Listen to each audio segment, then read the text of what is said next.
दोस्तों नमस्कार, स्वागत है आपका अपने YouTube channel smart study with NSDS में। तो चलिए दोस्तों पढ़ते हैं सवाल को। एक टोकरी में रखे आमों में से 20% आम खराब हैं तथा इस टोकरी में खराब आमों की संख्या 35 है, तो कुल कितने आम हैं? तो कुल कितने आम हैं? कह रहा कि एक टोकरी में रखे आमों में से 20% आम खराब हैं। एक टोकरी है, एक टोकरी है और टोकरी में जो आम रखे हैं, टोकरी में जो क्या रखे हैं, आम, उसमें कह रहा है कि 20% आम खराब हैं। 20% आम खराब हैं। 20% आम क्या हैं? खराब हैं।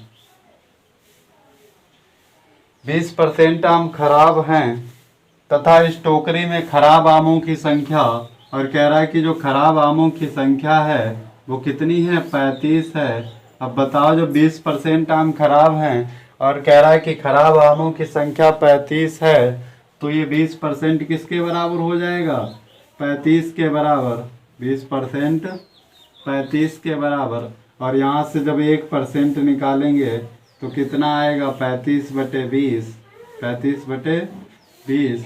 काट दो इसको, 5 सत्ते 35, 5 चौका 20। तो 1% कितने का आ गया? 7/4 का। 1% कितने का? 7/4 का। तो निकाल लेंगे कुल आमों की संख्या। तो कुल आमों की संख्या निकालने के लिए हमें इसका 100% निकालना पड़ेगा। और जब 100% निकालेंगे तो 100 गुणा कितना हो जाएगा? 7/4। 7/4। और 4 से इसको डिवाइड दोगे तो यहाँ आएगा 25 बार।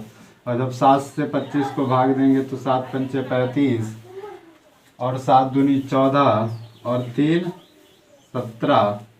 14 3 17। तो कुल आमों की संख्या कितनी निकल के आ जाएगी? 175।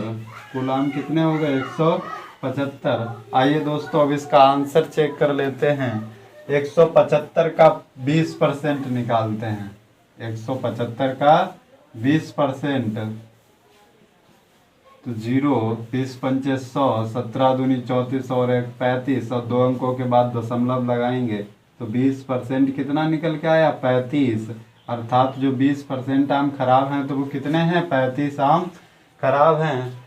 तो जो कि हमारे सवाल का जो राइट आंसर होगा वो क्या होगा? कुल आमों की संख्या कितनी है? 175। और जो खराब आम है वो कितने हैं? 35। और खराब आमों का जो परसेंटेज है वो कितना दिया है? 20%। तो चलिए दोस्तों पढ़ते हैं अगला सवाल। तो चलिए दोस्तों, जैसा कि दूसरा सवाल है, चाय का मूल्य 35 रुपए प्रति किलोग्राम से बढ़ाकर 40 रुपए प्रति किलोग्राम हो गया, तो मूल्य में कितने प्रतिशत वृद्धि हुई? तो चाय का मूल्य जो था पहले कितना था? 35 रुपए प्रति किलोग्राम। चाय का मूल्य जो पहले था वो 35 रुपए प्रति किलोग्राम था और अब हो गया 40 रुपए प्रति किलोग्राम। 40 रुपए प्रति किलोग्राम। और इनके बीच जो डिफरेंस रहा वो कितने का रहा? 5 का हो गया। तो मूल्य में कितने प्रतिशत वृद्धि हुई? यहाँ पूछ रहा है कि कितने प्रतिशत वृद्धि हुई। तो बताओ, 5 रुपए बढ़ गया मूल्य और पहले कितना था? 35। और परसेंटेज निकालने के लिए गुणा 100 करेंगे।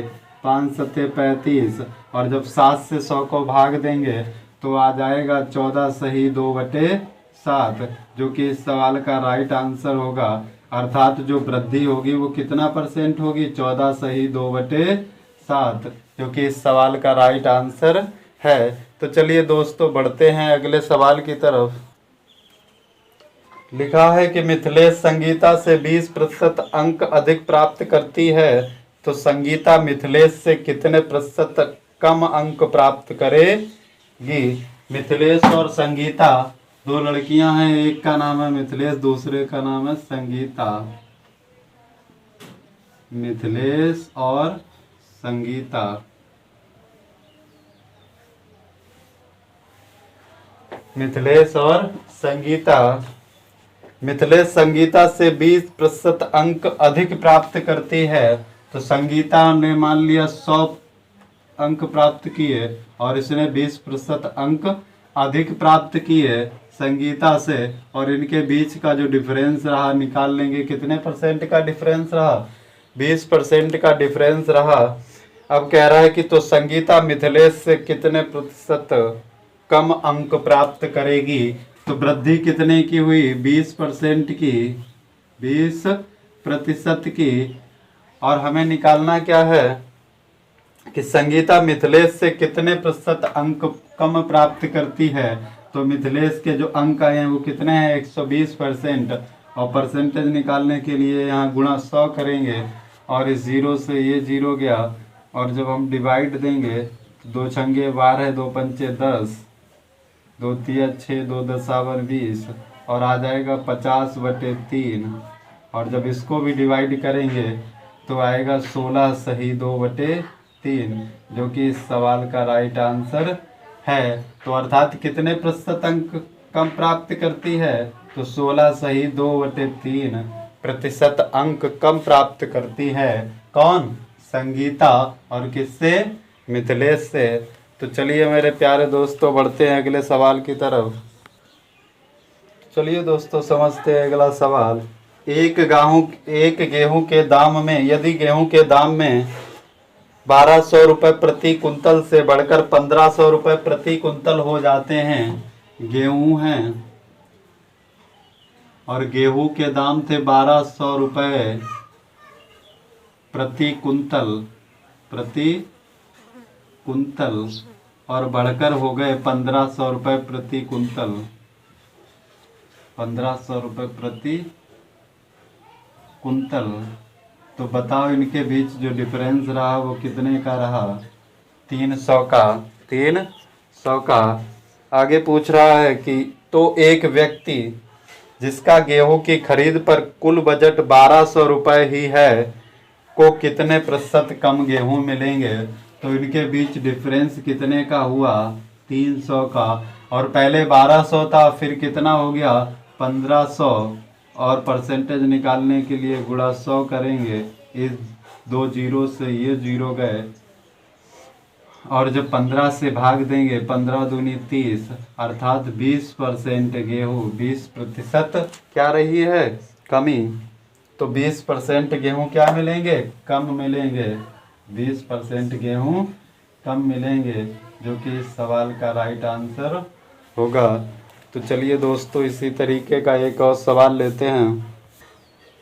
जैसा कि लिखा है कि एक आयत की लंबाई में 50% की वृद्धि एवं चौड़ाई में 20% की कमी कर दी जाए तो क्षेत्रफल पर क्या प्रभाव पड़ेगा।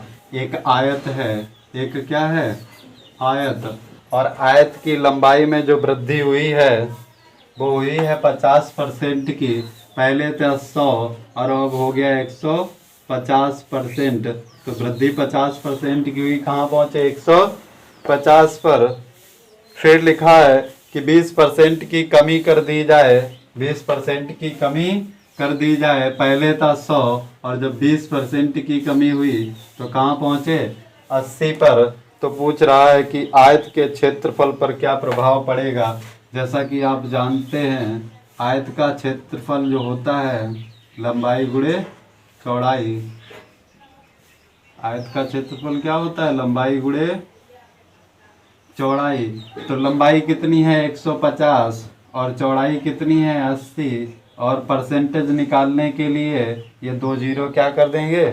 काट देंगे। जब किसी का 1% निकालते तो 2 जीरो काट देते हैं। 15 8 120। अब बताओ 100 से कितना ज़्यादा? तो हम कहेंगे कि 20% ज़्यादा, अर्थात 20% की ये जो निकल के आई है ये क्या है? वृद्धि। तो आयत के क्षेत्रफल में जो वृद्धि होगी वो कितने परसेंट की होगी? 20% की, जो कि इस सवाल का राइट आंसर है। तो चलिए दोस्तों पढ़ते हैं अगला सवाल। लिखा है कि एक भिन्न के अंश में 40% तथा हर में 80% की वृद्धि कर दी जाए तो नवीन भिन्न मूल भिन्न का कौन सा भाग होगी। लिखा है कि एक भिन्न के अंश में 40% की वृद्धि तो कहाँ पहुँचे 140 पर। भिन्न के अंश में 40% की वृद्धि, तो कहाँ पहुँचे 140 पर। अब कह रहा है कि हर में 80% की वृद्धि कर दी जाए, तो हर में 80% की वृद्धि, तो पहले 100 था, अब कितना हो गया 180, और इसको डिवाइड कर लेंगे, 0 से 0 गया, 2 सबसे 14 बार, 2 में 18, अर्थात जो भिन्न प्राप्त होगी वो कितनी होगी 7/9, जो कि इस सवाल का राइट आंसर। दोस्तों वीडियो अच्छी लगी हो तो प्लीज़ ज़्यादा से ज़्यादा लाइक शेयर और सब्सक्राइब करें।